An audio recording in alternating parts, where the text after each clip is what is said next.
既然美国多行不义，那么就需要有那么一种方式来向美国人民传达正义的声音。NGO 就是一个好办法。在这个问题上，中国不应该单打独斗。我们相信这个世界上向往进步、向往正义的人是绝大多数。对国际 NGO 的参与和支持，应当是中国在 NGO 问题上的主要原则之一。各位网友大家好，我是包面。今天我们说一说中国也应该做大做强自己的 NGO， 促进人类发展，维护正义，都需要这个东西。1月22号，中国外交部的原副部长何亚飞在学术交流活动上提出，要做大做强中国自己的非政府国际组织，也就是 NGO。 他说在一带一路国家开展项目，会有无数个美国、欧洲的 NGO 在盯着看，说这个说那个，牵涉许多的精力。这些 NGO 不少戴着有色眼镜看待中国的企业，中国企业急需中国自己的 NGO 发挥引领舆论和话语权的作用。只要一说起 NGO， 网友们总会把他们和一些不正当的政治活动或者是极端政治主张联系在一起。这是因为 NGO 这个概念已经被美国情报机关和颠覆势力玩坏了，名声都让他们败坏完了。实际上的 NGO 这个概念本身是中性的，在这个世界上存在着很多正当的 NGO 在中国合法的民间社团数量非常多。这些民间社团有的从事学术交流活动，有的从事社会救济和救援活动，有的是为了促进文化艺术的发展。在国际上也有很多的非政府组织在努力地促进着人类的文化交流和文明进步。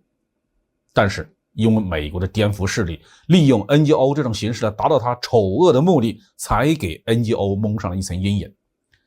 在刚刚结束政治混乱的哈萨克斯坦，一度存在着2万多个 NGO， 其中美国金融大亨索罗斯直接组织和控制的有几千个。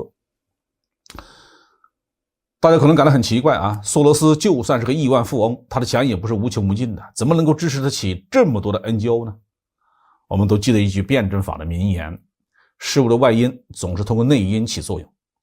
任何一个国家如果被不怀好意的 NGO 搞乱了局面，那么很大程度上是因为这个国家自己的内政治理出了问题，才被西方颠覆势力趁虚而入。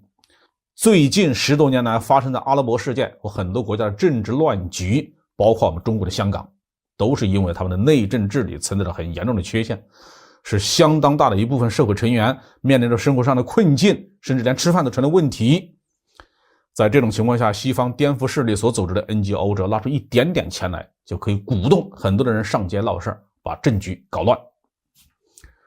事物总是在螺旋中发展演化，如今既然 NGO 已经被污名化到了极点，那么就有另外一股力量出手。其实很多的 NGO 所提出的政治主张都是正确的，比如说环境保护、尊重妇女的权益、尊重少数民族裔的文化特色等等。但是正因为西方颠覆势力借助这些话题引发社会动乱，试图达到颠覆外国政权的目的，所以才让这些正当的政治主张也没有办法得到认可和伸张。中国有责任站出来，通过自己的 NGO 或者是与那些行为正当的 NGO 合作，用正当的宗旨、正当的手段来推进人类政治理念的进步，同时也把 NGO 组织带回正确的轨道。通过 NGO 来维护人类正义，首先就要拿美国来做示范。美国虽然一再用各种政治理念去指责其他的国家，但是通过这2年新冠疫情的应对和种族问题的处理，大家已经清晰地看到，美国才是这个世界上不公正、不公平这些情况最严重的国家，没有之一。美国的南北战争已经过去了100多年，黑人民权运动也已经过去了几十年，但是美国社会完全没有实现真正意义上的种族平等。美国对女工权益的保护，对于印第安少数民族的权益的保护，甚至对于环境问题的应对，都只是形式而已，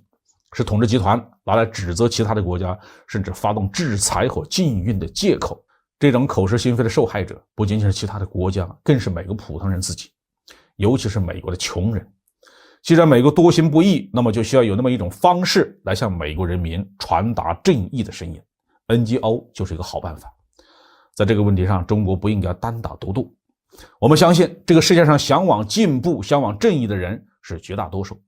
对国际 NGO 的参与和支持，应当是中国在 NGO 问题上的主要原则之一。实际上，有关 NGO 活动的原则，几十年来就一直悬挂在我们中国天安门城楼上面，那就是世界人民大团结万岁。